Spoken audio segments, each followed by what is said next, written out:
And may I ask, I assume this is true, but I believe I'm in the company of childless men. Is that correct? Yes. Yeah. All right. You would. Jesus Christ, man. He just daggered that. I have 2 cats. He's flexing his semen on us. Yeah, cool. Not the same, but cool. It's not.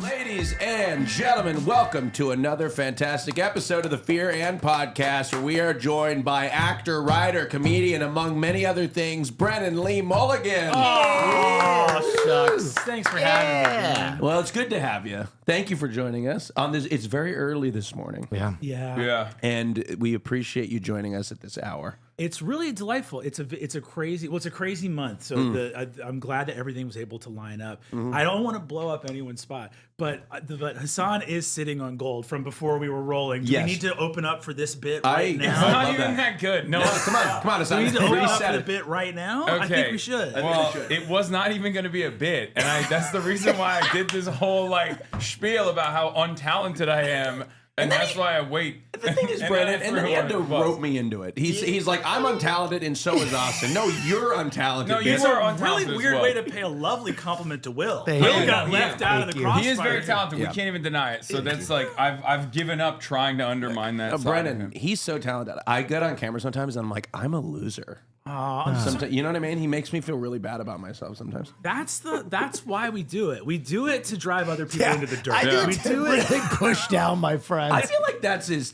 I feel like I don't think he does that on purpose, but I feel like his natural inclination is to. It's really he's so talented. I've had a couple people come up to me in terms of doing tabletop role playing. To me, I appreciate actor and writer. All those other things. A lot of people maybe know my work as a dungeon master online, performed Dungeons and Dragons. Yes, and it's always wild to come up when someone's like, I watched your show, I'm ruined. And I'm like, that's not why. I want you to do well. Everyone does well. We all do well together. I can never do fantasy imagination again. I mean, we joke, but at the end of the day, I do find that being on camera and doing things with people that are so skilled, such as yourself, make you better.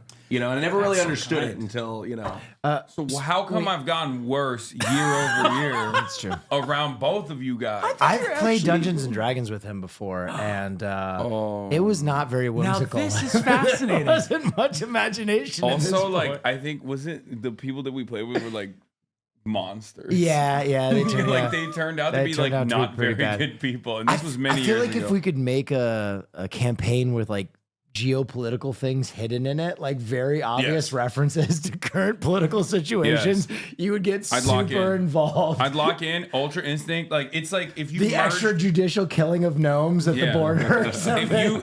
If you merged somehow I don't know, Hearts of Iron or something with Dungeons and Dragons, and then it was I don't know, it was a campaign about restoring the USSR, I would die for that. We did a season of the show that was set in a magical version of New York City, where the second season was pretty much about Amazon trying to open a shipping center in Queens, and that was sort of the long and short of that season. So who was the AOC that took it down? Well, it was a bunch of magical. It was a drug dealer living in Brooklyn who was also a dream sorcerer. It was a 55-year-old Harlem ER nurse who also spoke for the people of the city. Pretty sure my drug dealer calls himself a dream sorcerer as well. It's good to take references from your real life. It's important to do that. For sure. But no, the joke wasn't even really a joke. I was just going to say Colorado's donuts. Thank you so much for bringing us donuts. Hey, you got it. Yeah. And the only thing I was going to say is it's not like Colorado's known for donuts. No. Stop me with a joke. I thought it would be an interesting conversation starter to be why did they choose Colorado of all places if they're going to be a donut place? Now, unfortunately, we have walked into a really clean explanation, which is it's Colorado Boulevard, but which does kind of kill the conversation stone cold dead. I can't believe you've done it. I'm going to kill myself. He's waiting on that start all morning. We have one of the most anticipated guests of all time. Everyone's constantly chirping. It's been years, by the way, but even before you did this, even before you did the Sin Eater bit, which we will look at in a second, because I think it dovetails nicely into like the state of affairs right now, which I want to talk to you about. People were always like, "You got to get Brennan Lee Mulligan on," and I was like, "I don't." Like, no disrespect, because I'm not like very big into Dungeons imagination and Dragons. or fun or whimsy. And more so just like very into just like how horrible everything is in the world. Right. And I'm just so dialed in on that stuff. But I was like unaware, but everyone was constantly like, you have to get this guy on. I was a big fan. And then that's very kind. And fans as well of all of our communities have been demanding to have you on. So I'm glad that this finally worked out. Dude, now I'm embarrassed because that was the opener bit. That's because what the you opener saw. bit, you know what, dude? I should have not told the truth. We should have gotten into a I think really the owner's deep. from Colorado. Dude, it's crazy. Actually, they tried to name it after all other 49 states first. The owner actually despises Colorado, and it was a clearance thing. It was like there was 49 other donut spots on the block, and they just had to go with Colorado. I appreciate the kind words, man. That's very cool to hear. I feel like the truth is, and I feel like this is maybe something that because you guys have a lot of ties into like Twitch community and that space. I think what's happened is just that knowing about people has become harder. Like the internet has created these siloed media ecosystems where like, I can't tell you the amount of people, like it's not unsurprising for me to hear you say that in terms of like people request you on the show, but I'm not tapped into that world.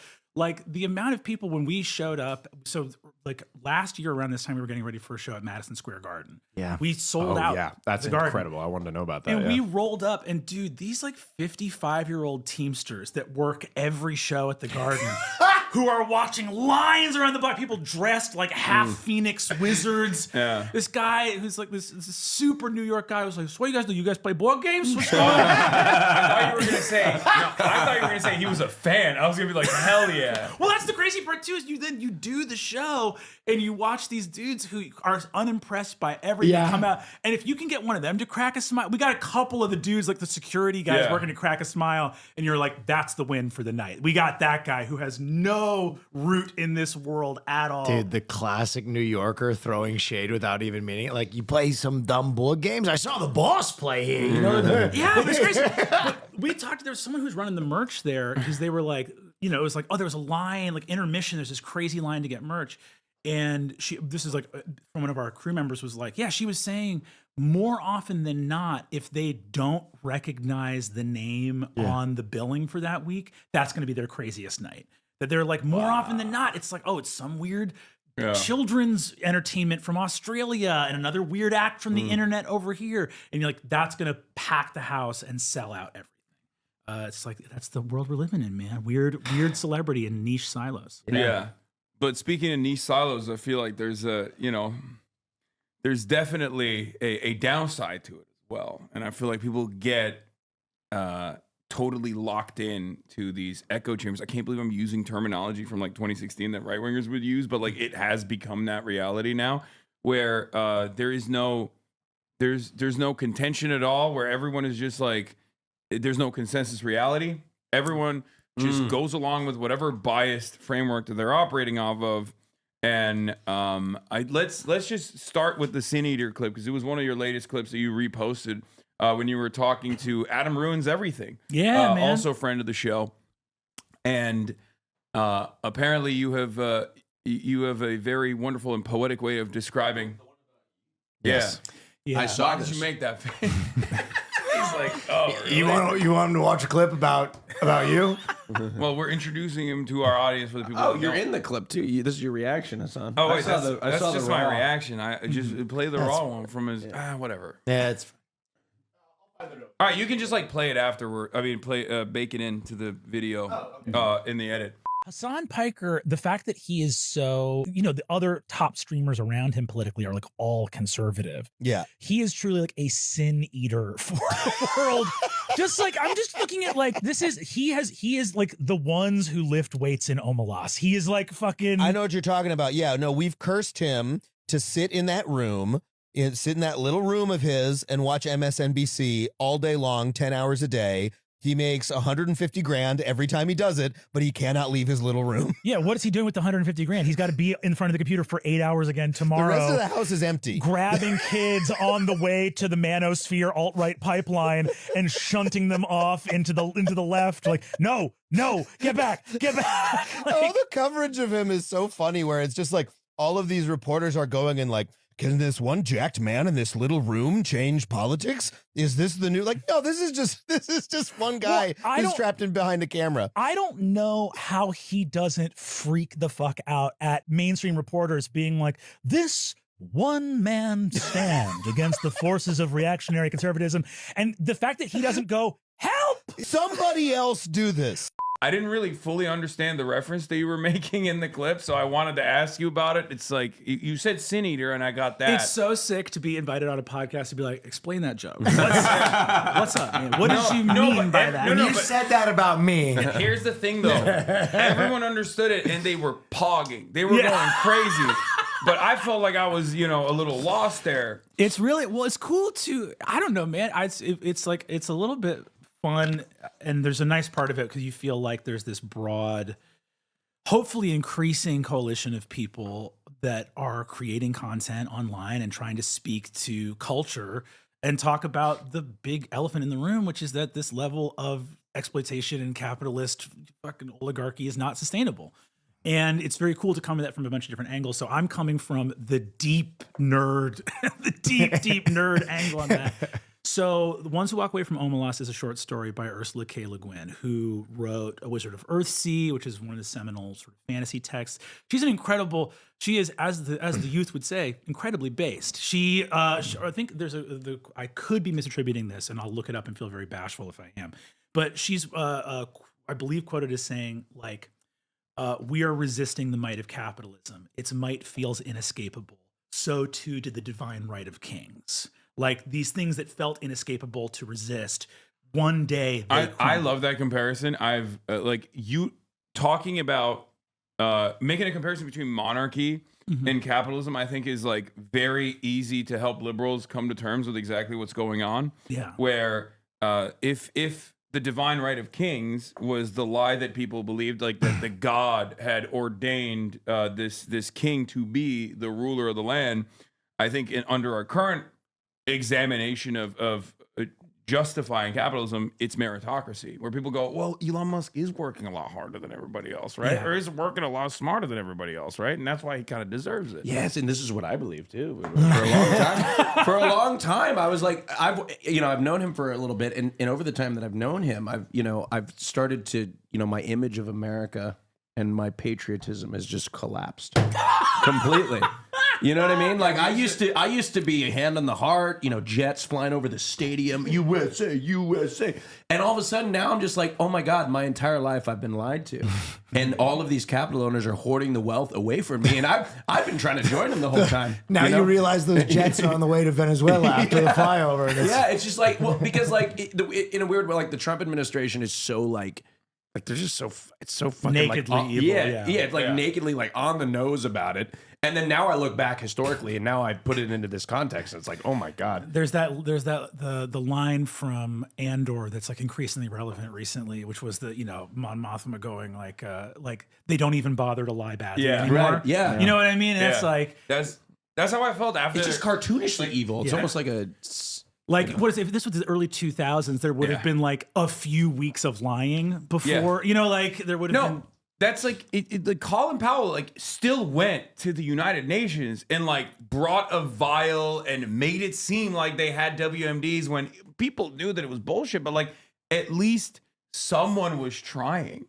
Not to say that was good. I remember having my very first protest as a kid was protesting the Iraq War and having a sign being like, "This is for oil," and it's wild to 20 plus years later have JD Vance go, "You understand this is for oil, right?" Yeah. Like he's just fucking naked. Well, he's like, "Well, you understand how much oil they have. We have to go get it." Well, JD Vance also does the actually like he's Mr. Reddit, and I fucking hate him for it because like he'll both do that. Yeah. Like he'll do the thing where like he has to be, pro Trump, so he's obviously going to go out and be like, our dicks are hard, our military's hard dicked. You know, we're doing it. We're fucking going out there and we're taking the JG, oil. are you? Yeah, but then he will turn around and be like, technically there's a legal reason for why we're doing this, guys, and a lot of you don't understand it. It's like, you can't have it both ways. You can't be like this You fucking... can't have a hard dick. Yeah, pick a side, brother. Like, he's always trying to go between the two because he's a fucking Yale graduate who despises the Appalachian region. I think the one thing that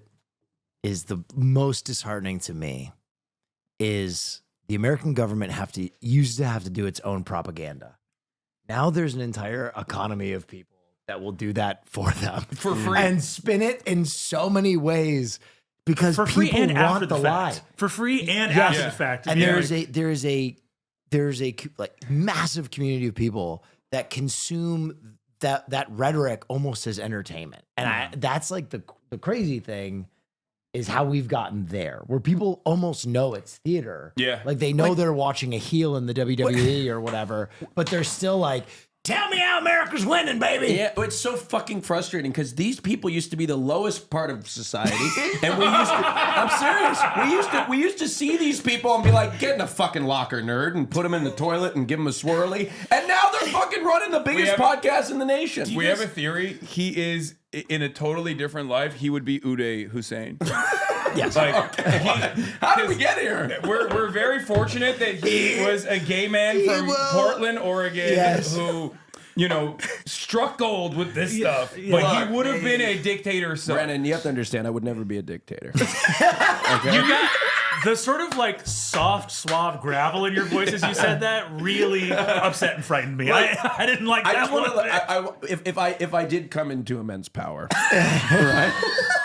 Don't say come into immense power. If I did come into immense power, I would do so with grace, and I would everybody The around hands. me. I'm telling you, This worries me. This worries me. Like a balcony is materializing in front of you, facing a Banners population. rolling out. Banners Look, rolling out. I put my face on a few murals, and but I would totally I would totally treat people with respect. Everybody would love me.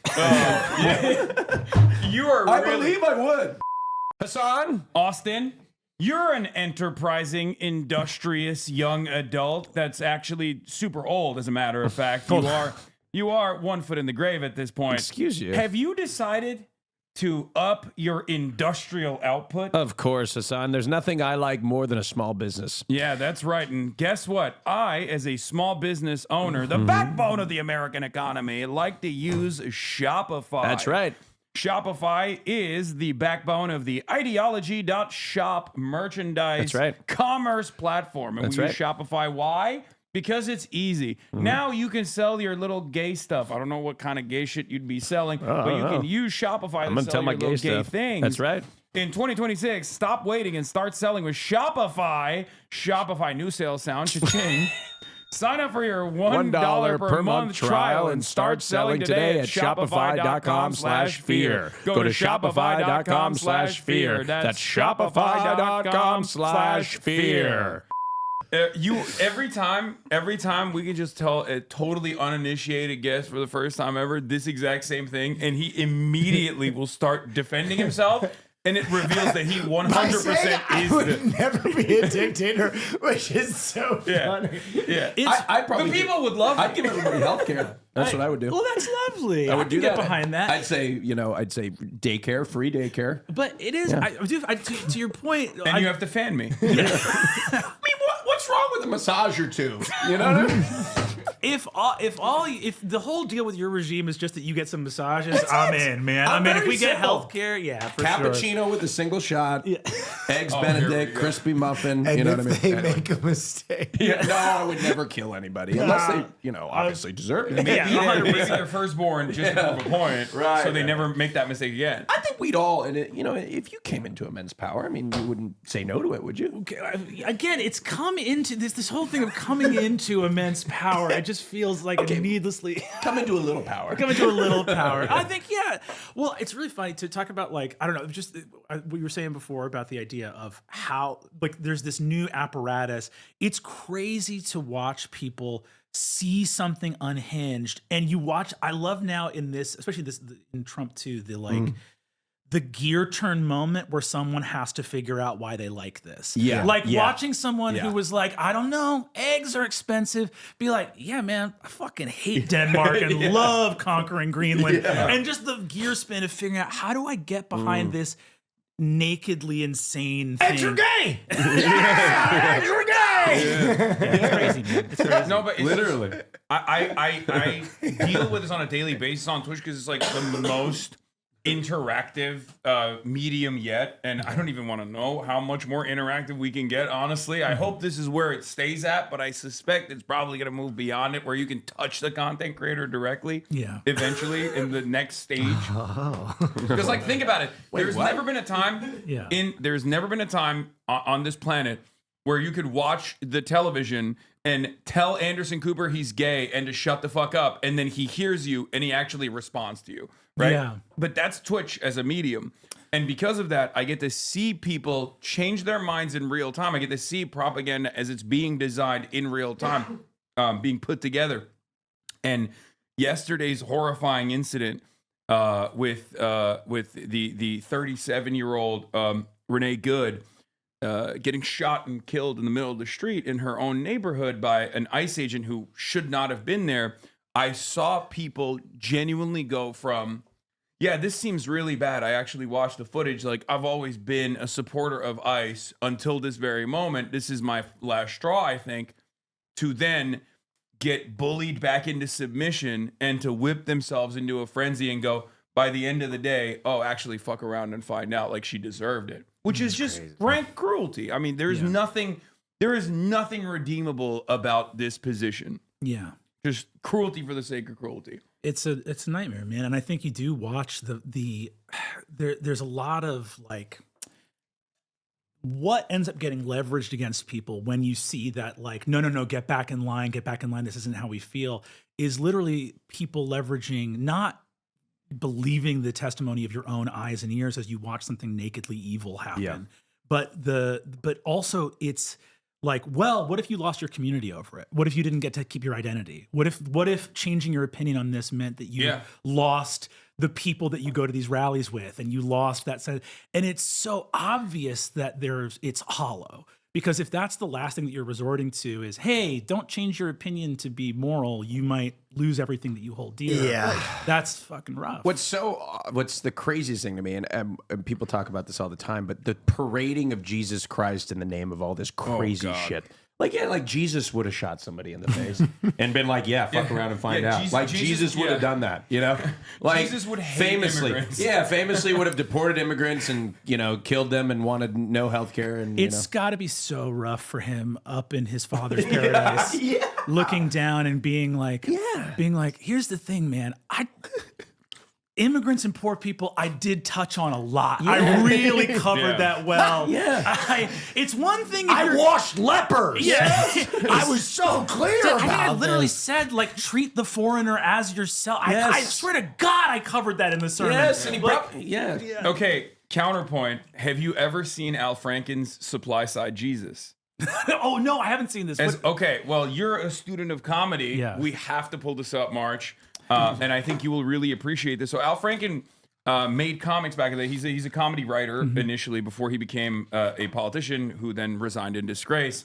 But we're not going to get into all of that stuff. But he had a really funny bit where he called it Supply Side Jesus. Yeah. And it's a comic strip that goes into detail about how, like, Christians in America under the prosperity gospel operate. One of my favorite bits is when he refuses to cover the lepers because they're outside of their network of coverage.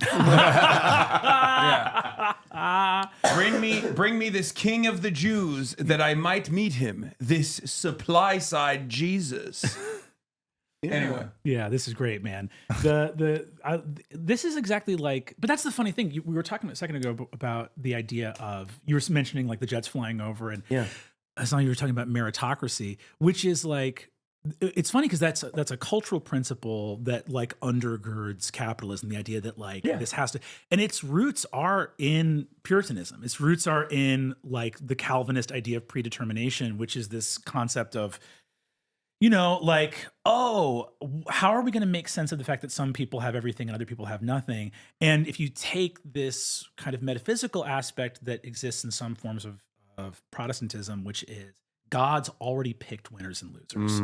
God's actually already picked the people that are bound for heaven, the people that are not. Yeah. And your station in life is an indication of how blessed you are by God. So there are people that really go, you're rich, God must love Yes. you, Yeah. which is the most warped. Yeah. Because what it does is it causes you to have more compassion for the people who need it the least Yes. and less compassion for the people who need it the most. Yes. And it's baked into a lot. It's like it's deep No, in the Americans, history. Yeah. Americans especially have prosperity gospel brains, and it's completely warped their consciousness. You just brought up the fact that it gives you the most compassion for those who need it the most, or those who need it the least. But the inverse of that also is if you're poor, you're morally inferior. Yes, and or you you're must evil. have deserved You're trans, you're broke, and that's where this attitude comes from. Where like that's where this anti-collectivist attitude also comes from. That's where our like hatred for homeless people also comes from as a collective, and we're just like, oh, they like kind of deserve it. They did something wrong. They must have done something wrong. They're doing it to themselves. Yeah, it's really devastating. I think it's moral poison in general, and I think that's part of the reason why no amount of collectivism ever sticks in this country, and that's why people are like freaking out about Zohar Mamdani, even in his tweet saying we must do away with the coldness of rugged individualism. And we must embrace the warmth of collectivism, and everyone lost their minds on that. And like that's the thing is there are a lot of traditions that do say the opposite. You know, like there but for the grace of God go I, that sort of embrace that idea of like, oh, there's a like, no, I can have sympathy for someone in a worse situation than I'm in. And I think that like it's important to, in the conversations we have about politics, to also like talk about culture, which is really like the thing that, you know, it's like a terrifying quote because it's from Steve Bannon, but that thing he said about politics being downstream from culture, that you have to deal with people's hearts. And if people have, I'll be honest with you, that he was aping Gramsci. Yeah. Like, he was just stealing. He that's all he was doing. Yeah, but the Gramsci like quote is correct, which is that idea of like you look at people's ability to like, if you have in your heart this idea of like, oh, when I look at people that are going through a hard time, it makes me feel morally sad and I'm agitated by looking at someone in crisis. And some people go, I should address that problem in the world. And some people are like, how can I stop feeling bad? Like, what's the fastest route? How do I kill this feeling? How do I kill this feeling of empathy that's making me in pain in this moment? So yeah. And I think that's the wrong way to go about it. I think there's also an honesty in all of this. I don't know if you're familiar with the Chapo boys at all, Chapo Trap House.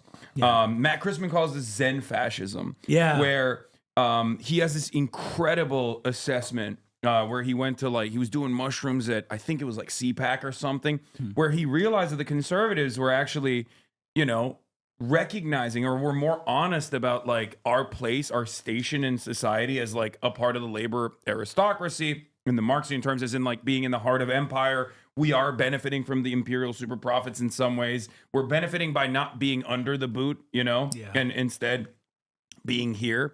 So that is a tremendous benefit. And that Republicans are constantly demanding, like, why do you care? Like, you should stop. Just be ruthless, be cruel, because like we're all benefiting from this. You have a fucking iPhone.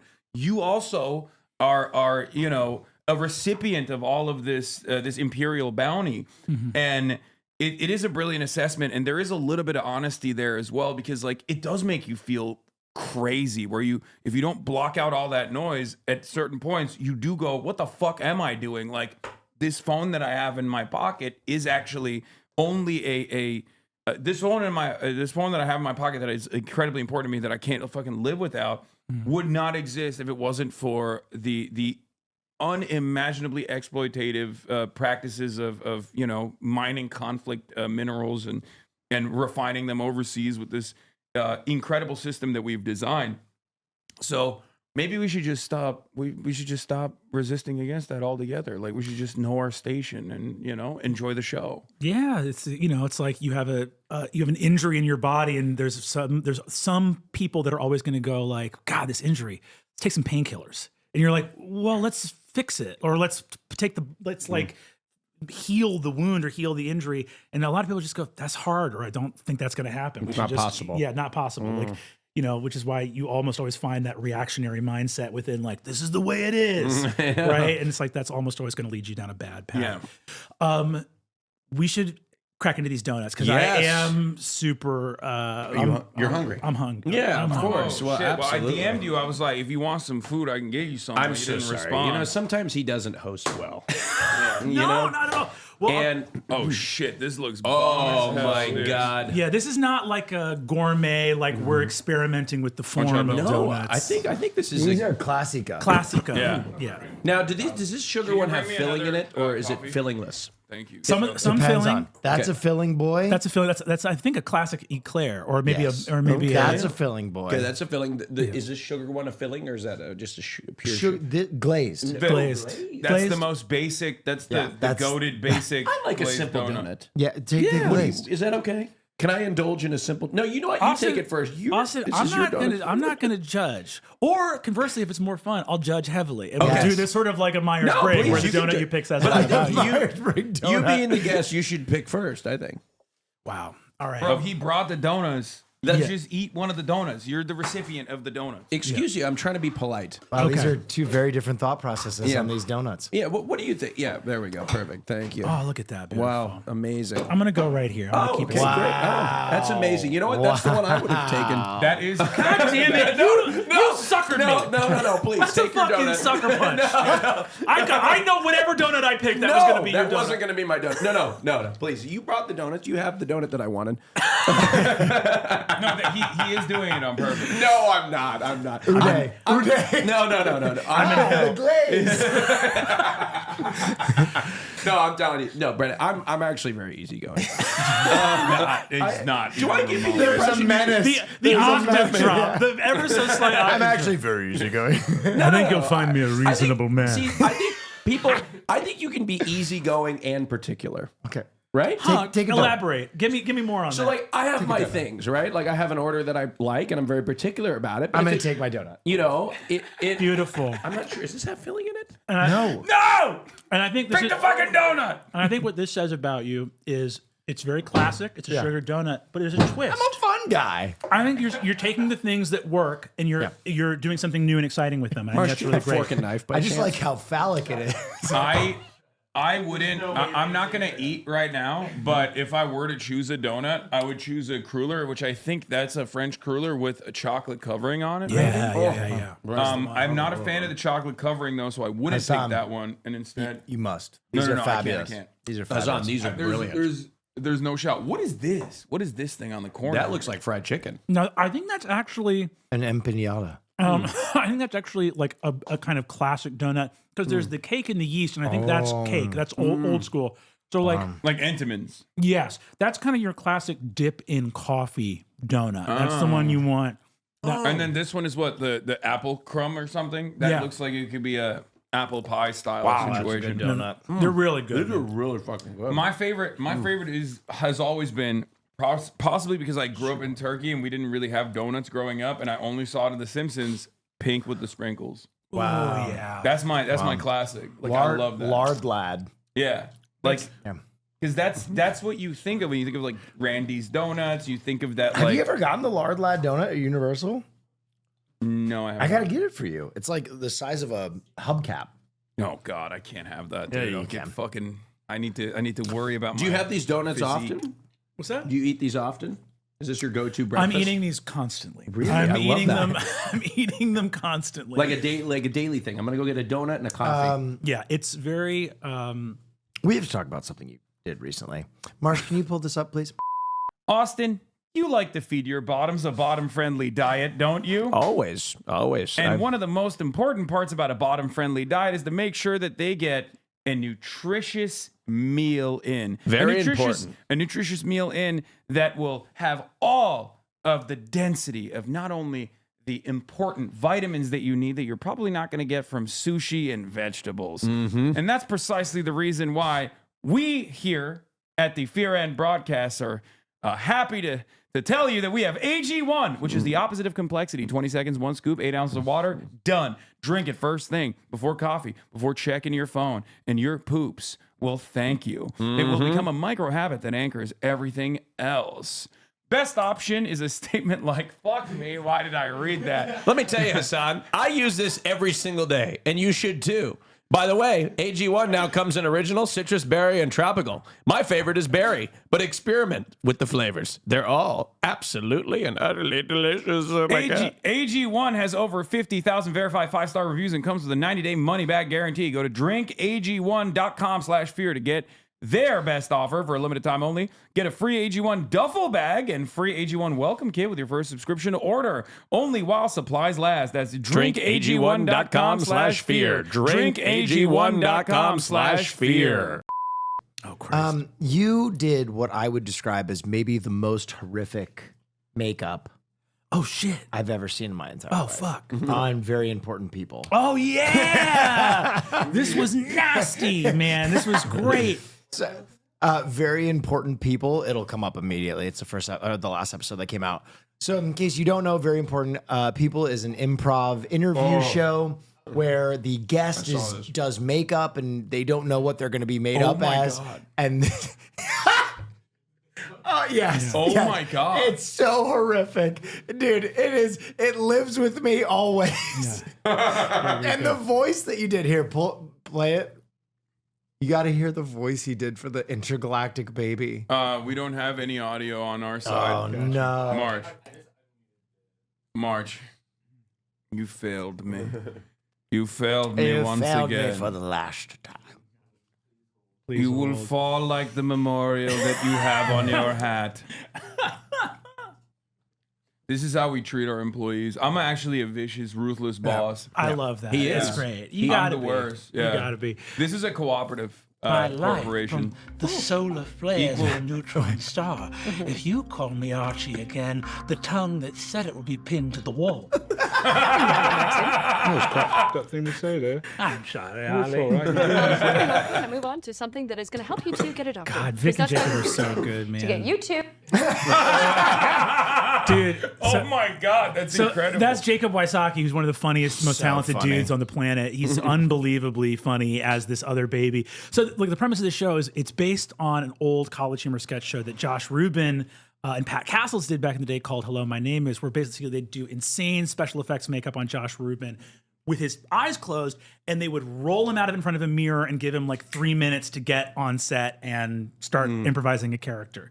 And so we're there for like 2 hours getting this baby makeup. Here's the crazy thing. I don't know if you guys watch any of the like BTS or like it's called Last Looks, which is like, oh, here's like the making of the episode.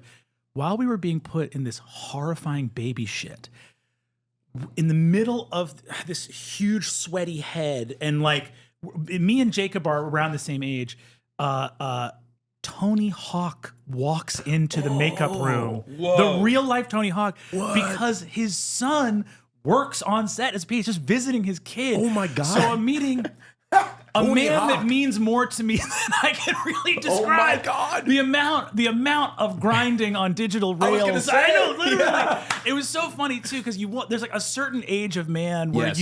it's like he's on set, he's a cool dude, and people know that he's a big deal. But it's so funny to go from someone like a 22-year-old bringing him like, Mr. Hawk, right this way, come on in, to him seeing me and Jacob as these two millennial dudes being like, Giant Mr. babies. Hawk, Yeah. I'm so sad I look like a fucked up baby right now. You mean so much to me. Yeah. we have our own Tony Hawk story as well. Oh God. What's this? Back in the day, we were under the banner of a fairly exploitative, now notoriously corrupt podcast media empire.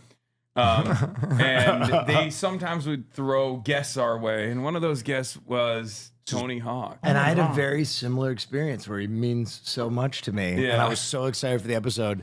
And within moments of us going camera up, when it was just the two of us, I was like, this guy does not want to be here. No. Oh no! And it was it was sad. It was our notoriously worst episode, I think. Wait, Yeah. he got there? Did you pay him to be there or something? No, so we were no. all under the same during umbrella. Oh. So there was a lot of like, oh, we'll do this podcast if you do that podcast. If that, This was before I joined the podcast. Yeah, See, it was kind of like I joined. It was kind of like a hostile takeover. You're kind of like, but you're the hockey stick where everything starts to just 100%. improve. I mean, there is a correlation. hostile But takeover. well, I mean, you went, can I please be on the I did. podcast? I invited myself. you Did you literally sound did it- like that? Yes. Yeah, he was. He I was was a very guest. emotional about it. I was like, He why? he was our guest and our Yes. friend before the podcast. So like he would just kind of be like, "Well, are you guys gonna invite me on this trip? Like, what's going on?" Yeah. and we would, and then we were like, "Well, I guess we should, bring him on board as a guest host permanently." I was a DEI hire. Yeah, no, for sure. Yeah, I'm gay. I'm sure you're probably. I'm sure you're probably wondering, like, I you look at me and you're- I'm also- I have never heard the words "I'm gay" in that tone of voice as a sort of sotto voce like explanation. Like, by the way, Well, I mean, I know. Obviously, I know I'm in good company. Not that you're not gay, but like I know that you approve of gays, and I've heard this. I looked it up beforehand. I always make sure to see if we have a homophobic guest so I can be accommodating, right? He's not joking. Yeah, if we had a He will. homophobic guest, I would indulge in a little homophobia. But I know What? you're. We're never gonna have a homophobic No, guest. he heads you it never up. know. He If it's heads good- it up, and he'll be like, "Yeah, what about these homos? Am I right? No, look, Brennan, it's not. Let's that get we- him out of here." It's not that we would ever have a homophobic guest. We would have a homophobic adjacent guest. yes. Somebody who tolerates homosexuals, but they're a little uncomfortable, right? So I have to make sure that You and that is not what is happening. exactly. today. And I That knew is you not weren't what going to is be happening uncomfortable, today. 100%. but I could tell. But I could tell that you were looking at me like, okay, where's the diversity, the equity, and the inclusion? And that's why I need to tell you. I need to come out to you. Brandon is a I Brandon's a appreciate it. Well, 2016 coming out as a resistance process, and it Right. happens concurrently throughout your whole life. That's right. And, Yeah, I knew I could sense that you didn't know, and so I had to come out. And so I'm happy to be myself That's beautiful. now. I'm very glad that Thank you can you be so yourself. much. Thank my you friend. for I thank you love so. that. I don't think anybody's experienced a live coming out on the podcast. It's the first time. Wow. It happened in real time. So It's beautiful. You're welcome. It's beautiful. I love What? that. You can't just own coming out every time. You've come out already. But you do. It's a beautiful It was in moment. like what 2023? That's no, a it's beautiful over. moment. You can't Get say- back in the closet. Excuse me, homophobe. Yeah. It's beautiful. Yeah, by the way, when he says Anyway. homophobia adjacent, he means me. I'm the homophobic one. So, Brennan, basically, I invited myself on the podcast because I was like, I wanted a podcast. Yeah. And I was like, I wanted to make a little extra money. So Hey, said, I you know hear what, that. Here I come. Hey, I hear Here that. I come, man. and it fucking worked too. You can invite yourself places, and it can be successful. You absolutely can. Yeah, That's you have true. free will, You right? have free will. Look, yeah, I do. You have free will. That's This my is new his. thing. This is his year where every other year he was still selfish, but this year he gets to also masquerade it as Yeah. like a new life philosophy. Interesting. So we're sort of doing selfishness under the guise of exercising Right. our free will. Yes. Well, that's a fascinating. I mean, I don't know if you guys fuck with Robert Sapolsky at all. He's a Stanford animal behavior and behavioral. He's a primatologist and does a lot of other stuff. And there's some interesting thoughts. Maybe free will. It's hard to. Maybe free will is this little tiny bit of sauce on mostly a lot of automated internal processes having to do with the subconscious. Yeah. I've been exercising it. You know, You're trying to get that muscle Well, bigger. yeah, because I think that a lot of times we feel like we're held by something, and I'm like, no, we're not. No, we're not. We I'm can do free anything. to do anything. What's the freest thing you've ever done? Well, oh God, man, it's been recent actually. The freest thing that I've ever done. Sprint into traffic. Well, no, I mean, bad like- idea, but I'm proving I can do it. No, I think the biggest, and now this sounds silly, but you know, like I think when I was younger, I think there was a tremendous amount of pressure to like go to a party and stay. Yeah. You know what I mean? Yeah. And I've just had this thing where I don't have to stay here. I'm gonna go home. I love Your greatest act of free will is leaving a party early. I fuck with that. Yeah, I really thank fuck with you. that because I'm a perennial. I want to shut it down. Yeah. I'm always like I'll be the last one here helping clean up Yes. and like put cups and Yes. plates. Like but I'll tell you what, you would love my wife, Isabella Rowland. Yeah. Incredible comedian, Amazing. and a phenomenal actress and wonderful writer. She is so good at being like, I'm done. I'm done with the party. I I'm love outta here." that. We had a housewarming party, and she came out, I want to say 9:30, and said, "I'm going to bed." Yeah, and good. I love that. Shut down the bedroom. People were in there hanging out, and she was like, "Get out. It's Yeah. bedtime, baby." And that's why she's a pro. She's the maestro. I respect the hell out of that because I think what I started to realize is people don't care as much as I think they care. You know what I mean? Like if I leave I show up for an hour or whatever and I leave and they're not gonna be like, man, fuck that piece of shit. He didn't even stay longer. Yeah, you know what I no, mean? Like people- nobody cares. Okay, floating a controversial idea, moving away from the free will discussion. A friend of mine, friend of this show, as a matter of fact, Phineas, threw a holiday party the other day. Okay. It was during, Christmas time. And the timeline Heard of it? of this holiday party was on a Saturday, was from 6 p.m. to 10 p.m. Okay. I really liked it. Yes. I really liked this limited confines, the limited window of 6 p.m. to 10 p.m. because it's a Saturday, so it's not like you are working, right? Or, some people might, but most people aren't. Yeah. So you don't have that justification. And I kind of dig this new meta. I think that's what we need to do in 2026. I love it. Earlier parties. I love it. And may I ask, I assume this is true, but I believe I'm in the company of childless men. Is that correct? Yes. Yeah. All right. You would. Jesus Christ, man. He just daggered that. I have two cats. He's flexing his semen on us. Yeah, cool. Not the same, but cool. It's not. I mean, my cats are very. Extraordinarily not. But You have children. I have daughter. I have a daughter, and I have another child on the way. Congratulations. Thank you very much. We're so happy amazing. and psyched. So here's the move. He's flexing fertility. No, this is Babylonian. No, shit. he's not. I'm just saying, respect of his the- flexing. I'm in the company of childless men. I'm just saying, of the four of us, one is provably virile, and Yes. so that's true. all I'm saying. Do I look not fatherless? Do I look like I'm not a No, father? you're gay. No. Gay men can be fathers. Gay men can be Yeah, fathers. but at your age, At 30, you're right. You're so right. At your age, Okay, true. I'm You're sure right. it's got to be all dust down Yeah, there. no. Other way. No, usually gay men don't have kids until later. yes. Oh, God. But anyway, as you were saying, we're father. You're correct. We are. You're Childless men, not fatherless. You're fatherless. This is fatherless male behavior. The move. I'm talking this like I think 6 to 10, bang, right on the money, solid. Yes.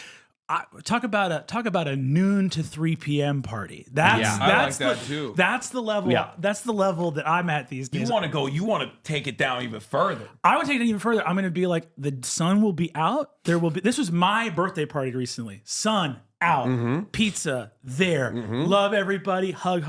Okay, it's nap time. Everybody out, Yeah, I like and that. everybody is out. It was. I feel like sick. it's very Spanish. Yes. Yeah. There's this Like- alternate. Like scheduling a siesta time, I feel like is very during a party. yeah. A just- nap? it's nap time, And guys. how old's your daughter?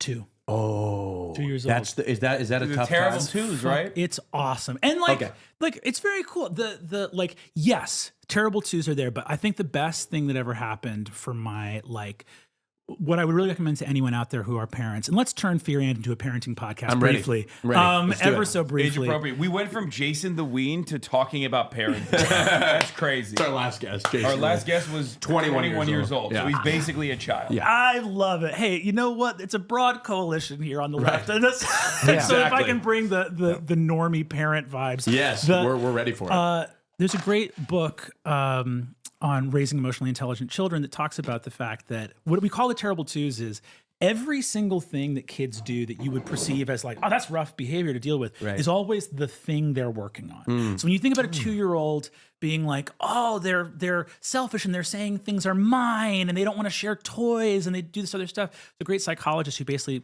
talked about saying, hey, you have X amount of years as an adult of knowing who you are, knowing what you want, and knowing what you can go without, or the pleasure that you can defer till later. Interesting. All that shit doesn't exist in a 2-year-old yet. So the project is they're building a conception of self from scratch. So all that shit is like, I thought they were just little assholes. But it's like you gotta before you get to sharing, they're literally like, man, I'll get to sharing. Yeah. I'm figuring out which toys I even like right now. Right, So right. you gotta give me some space to be like, is this mine?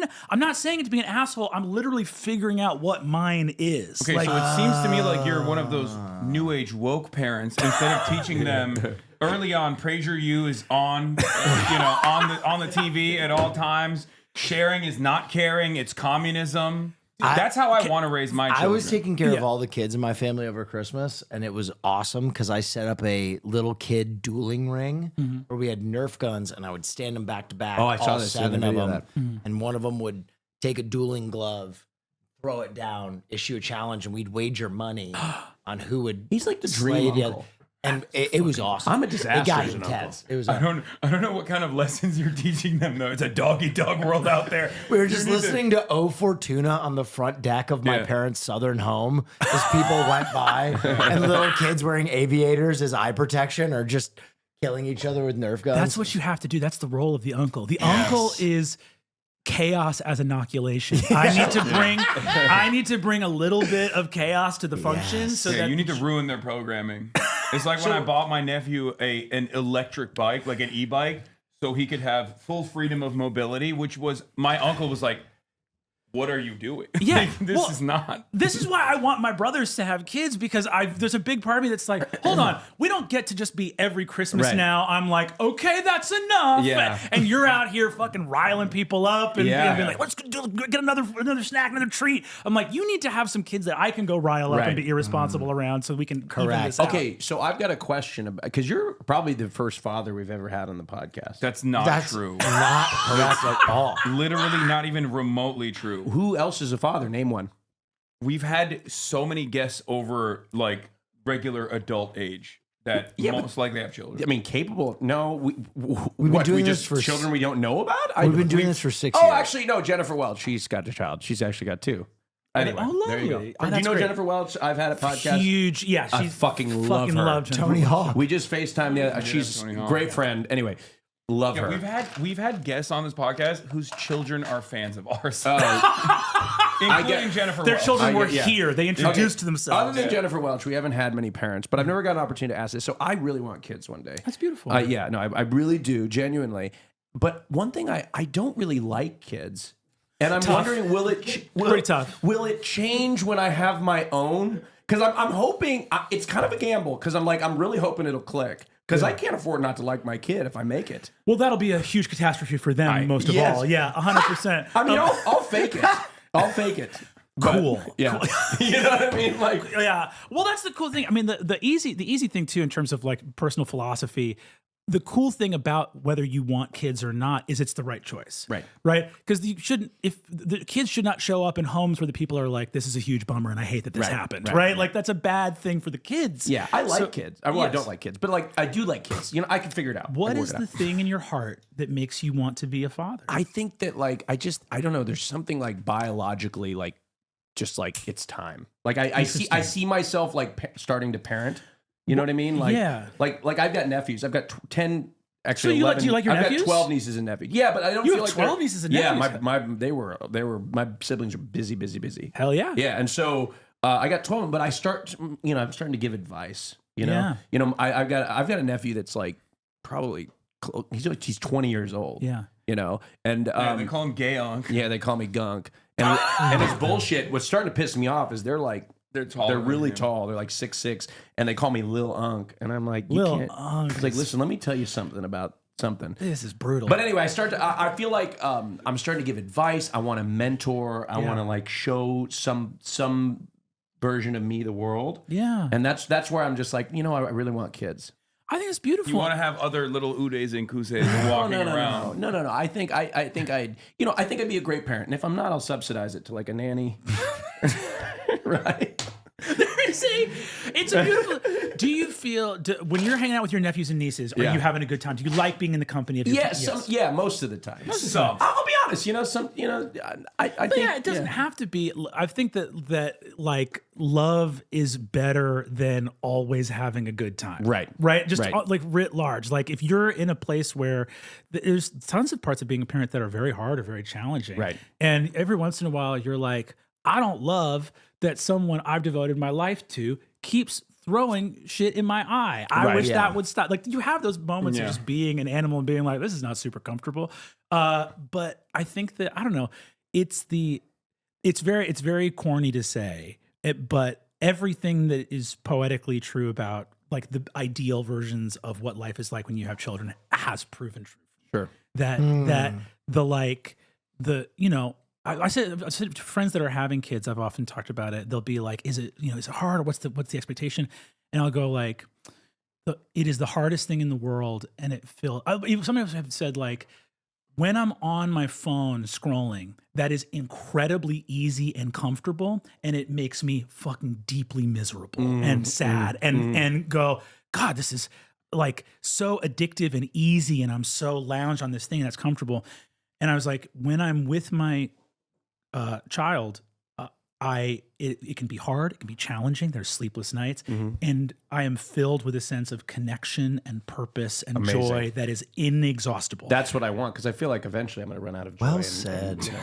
Well said. Thanks, Are man. you enjoying things that, like, you know, I hear a lot about parenting. Like, does Christmas now feel like a Christmas fucking rules? Halloween rules. Halloween, okay, yeah. Because I'll be honest, so I don't drink. I'm a teetotaler. I don't drink. I've never done any drugs. I'm a totally sober D&D playing lifetime. That's amazing. Nerd. So just say you're so teetotaling. a teetotaling. I'm a teetotaler, man. This is a fact. I first learned that term in the game Fable. Ooh, shit, that's fun. Is it like a status that you have in the game? Yeah, when you would drink and you like at first when your character first drinks alcohol and you get drunk, it would say like teetotaler. Oh wow, interesting. For me, there's like so Halloween, once I stopped being able to trick or treat, basically like the first Halloween that some adult looks at you and goes, a little old for this. And you go, it's like, and you go, and they're like, are you sexually active? You should be, you should not be doing this. You should get out of here. Yeah. And then you're like, what? But I still love candy, like, and this is a fun event with my friends. We're being social in the neighborhood. Yeah. And you stop, and then it lost all charm for me. I went like, well, I'm not like, also this is a fucked up, like part of it as well. I was a LARPer, and I LARP a lot, which is where you dress up like fucking elves and wizards, and you go. Were you in the park and stuff? Oh, dude, we were in the deep woods, upstate New York, campsites. Like, oh, fuck yeah. We were like, I was like sprinting through the dark forest with a fucking foam sword, hunting upstate? bandits. Yeah, upstate New York. Oh my God, what part? So I'm partially from I'm from High Falls, New York, which is a little town 90 minutes north of the city, and I spent a lot of time in the city as well. Okay, got it. You Jets fan? I'm not a Jets fan. He's upstate New York, so he's probably like a Buffalo. The only baseball team I really inherited from my dad was the Mets. Was a Mets fan because my grandfather Jack Mulligan was a fan of the Dodgers back when they were still in Brooklyn. Yeah. Now I've come. So sorry, I cut you off. You were in the middle of telling us. Yeah. No, but the LARPer thing. So like, if you are used to getting in costume and then literally, ridding evil from the face of Gal Gadot, the idea of getting in a costume and just going to a loud, hot bar is like, it's kind of a step down. Yeah. So Halloween lost all charm, and now as a dad, Halloween rules again. 100%. I've started to enjoy Halloween more in my adult life too. Well, your enjoyment of Halloween is very different. Why? Because you're having because Halloween is an opportunity for you to have foursomes. Oh my God. With just like from sexy, scantily clad, dressed nubile twinks. Oh my God. I'm so sorry, Brennan, that you had to be subjected to that. To reality. to me exposing why you like Halloween again. I mean, who doesn't love a foursome? I'm trying to answer the question. No, I understand. No, I don't want to the guy who just said, I spent a lot of my life LARPing. And he goes, who doesn't like a good foursome? Who doesn't like a good foursome? I will say, LARP camp was wild. Really? Well, when the nerds all find each other, what do you think happens? I imagine. I feel it's like band camp. Yeah, it is. Yeah, band camp is a good analogy. Yeah, of course. No, of course. When you're like, all the people that pick on us aren't here, and we get to invent a new society from the ground up. No, I enjoy Halloween because I get to go to all these. Now I'm starting to go to parties, and I'm living a lot of the. I didn't really party as much you know, when I was in college and stuff. So I'm kind of partying more now. So the parties are a great aspect. Do you guys fuck with any of the, like, have you been to like the haunted hayride or anything like that? Do you guys fuck with any of those scary attractions? I can't. I want to do it. I just can't handle it. I don't like being scared. I don't either. I think I used to be a depressed kid, and I watched everything scary I could because I found that scary nullified depression. Wow. So I think I've burnt out all of my horror receptors. So you just don't get scared? No. That rules. Yeah. I feel very similar. I get very scared. Me too. And I don't like it. I don't understand. Do you get scared? It.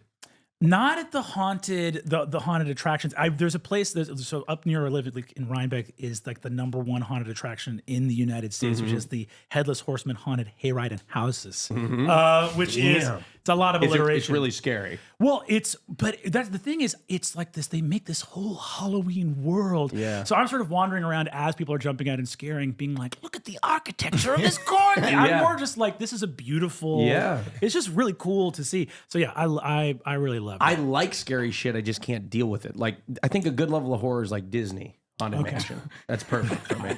You know what I mean? Like, that's the perfect level of horror. Yeah. Not scary. No, I mean, there's some things in the Haunted Mansion that pop out. Oh, good What, morning. like Mickey Mouse? No, Mickey Mouse isn't it? Yeah, no, he doesn't pop out, but it's like, Your mother sucks cocks no, no, that's not what. But you know, like, it's a little scary when you go down the elevator in the Haunted Mansion. You know what I'm talking about? Welcome to the Haunted Mansion. That's the terrifying experience for you. It's the dark. Going down an elevator. My favorite thing, there was this incredible improviser and comedian in New York, Chet Siegel, who I perform with many. He or she rules.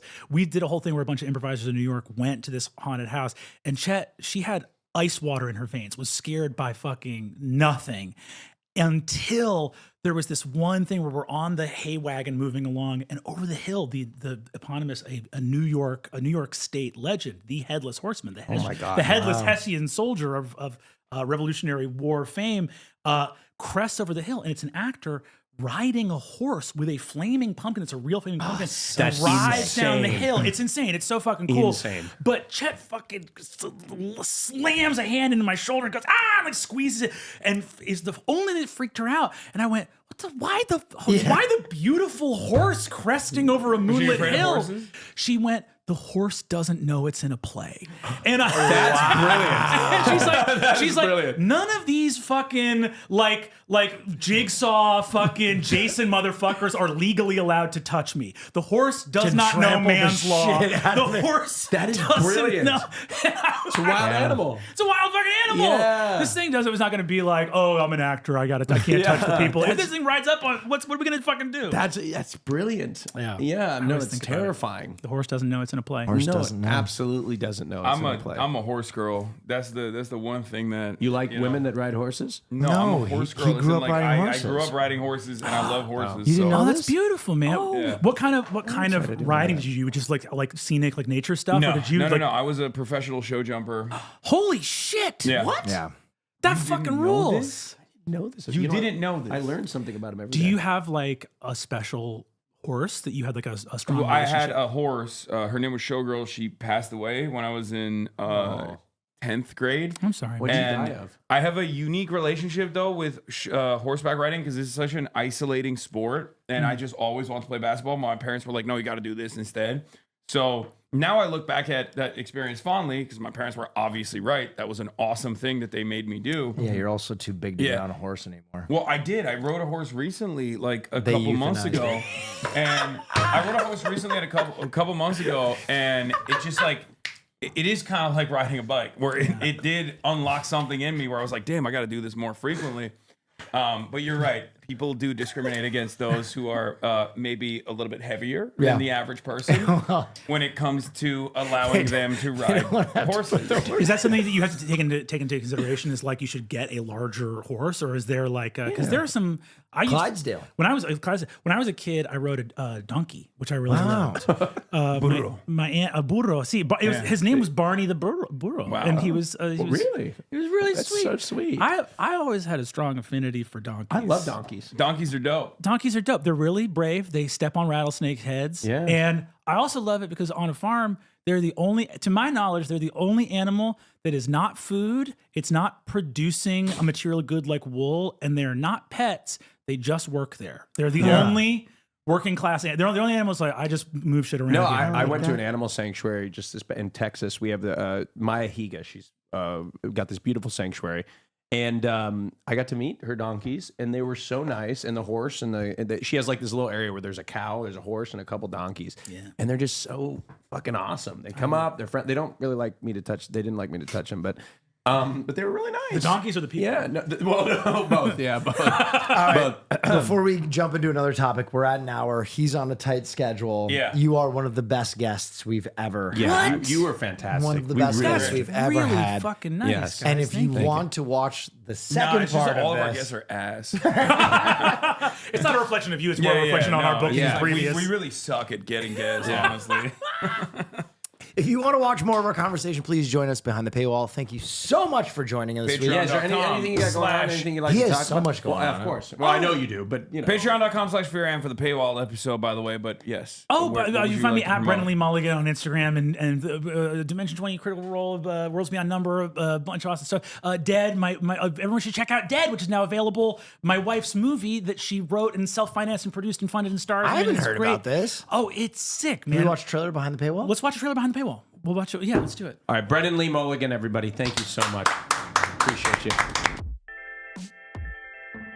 Correct. I mean, I was thinking maybe you could throw me as like, I don't know, maybe ordinary service worker of some sort. You want to be a NPC commoner. Challenge rating 1-8. I mean, maybe not even an NPC, but maybe like just like a, hey, I'm tagging along for the journey. You are know what I describing mean? an NPC. Yeah, for sure.